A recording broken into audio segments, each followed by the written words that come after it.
Bagian ini akan membahas tentang tujuan penelitian dan bagaimana menuliskan atau merumuskan masalah penelitian. Tujuan penelitian menunjukkan kepada pembaca mengapa peneliti ingin melakukan risetnya dan apa yang ingin peneliti capai. Menggambarkan tujuan atau maksud yang dilakukannya penelitian ditulis dalam satu atau beberapa kalimat. Tujuan penelitian itu sebagai kumpulan pernyataan yang diringkas menjadi satu untuk menjelaskan sasaran atau maksud atau gagasan umum diadakannya suatu penelitian. Gagasan ini dibangun berdasarkan suatu kebutuhan, ya, masalah atau urgensi penelitian dan disampaikan kembali secara halus dalam pertanyaan-pertanyaan spesifik atau rumusan masalah.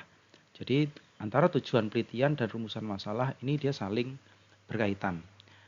Umumnya dalam penulisan tujuan dan rumusan, kita perlu menentukan terlebih dahulu tujuan penelitian terlebih dahulu, baru kemudian memberikan rumusannya.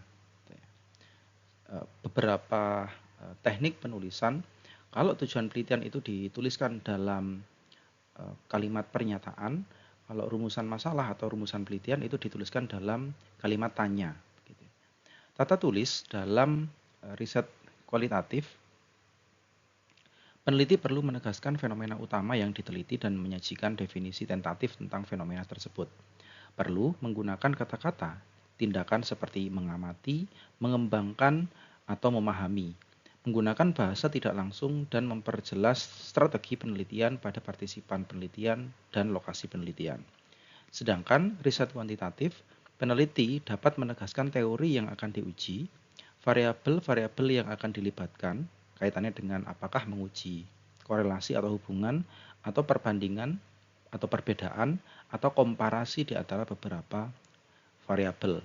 Sebaiknya pada penelitian atau riset kuantitatif perlu menuliskan mana yang menjadi variabel bebas, diletakkan di urutan pertama atau bagian kiri dari judul atau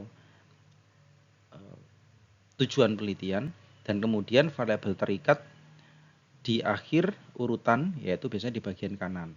Peneliti perlu memperjelas strategi penelitian yang hendak diterapkan serta para partisipan dan lokasi penelitiannya. Rumusan masalah penelitian, ya, bukan bagian yang membahas sasaran penelitian, ini berbeda, ya. Sasaran dan rumusan itu hal yang berbeda.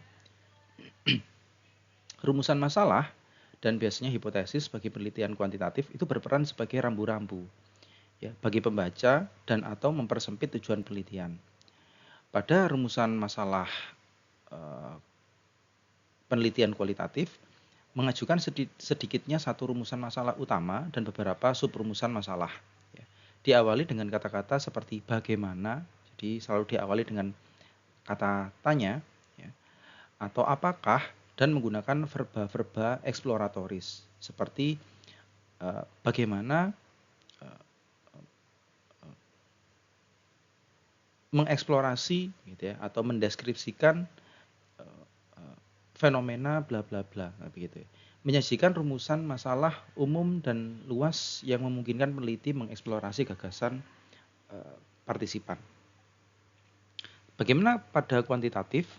Biasanya meliputi variabel yang dilibatkan, ya, dideskripsikan, dihubungkan, atau dikategorisasikan ke dalam kelompok-kelompok perbandingan. Ya.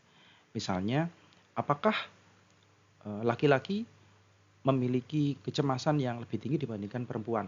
Nah, maka kemudian rumusan itu berfokus atau tertuju pada satu kelompok spesifik pada variabel tertentu. Ya. Sehingga kemudian hipotesis, ya, menindaklanjuti dari rumusan masalah penelitian, terkadang dilibatkan untuk kepentingan formal penelitian. Hipotesis itu merupakan prediksi atas hasil-hasil penelitian, dan hipotesis alternatif sebagai hipotesis atau hipotesis nol, dan biasanya hipotesis nol karena hipotesis itu satu pasang, perlu dituliskan untuk pemahaman bagi pembaca. Ya, jadi setelah merumuskan masalah penelitian, baru kemudian kita menuliskan hipotesisnya. Hipotesis itu sepasang, ada hipotesis alternatif dan hipotesis nol. Ya. Kalau misalnya tadi pada konteks penelitian kuantitatif, kita menanyakan tentang apakah laki-laki lebih cemas dibandingkan perempuan, maka kemudian hipotesis nulnya adalah negasinya, kebalikannya. Tidak ada perbedaan kecemasan di antara laki-laki dan perempuan. Nah, sedangkan alternatifnya itu menjadi konsep teoritis yang kita temukan. Misalnya memang pada hasil penelitian terdahulu, laki-laki lebih pencemas atau tingkat kecemasan lebih tinggi dibandingkan kelompok perempuan. Gitu. Untuk diskusi lebih lanjut terkait dengan tujuan dan rumusan masalah, kita diskusikan di kolom komentar.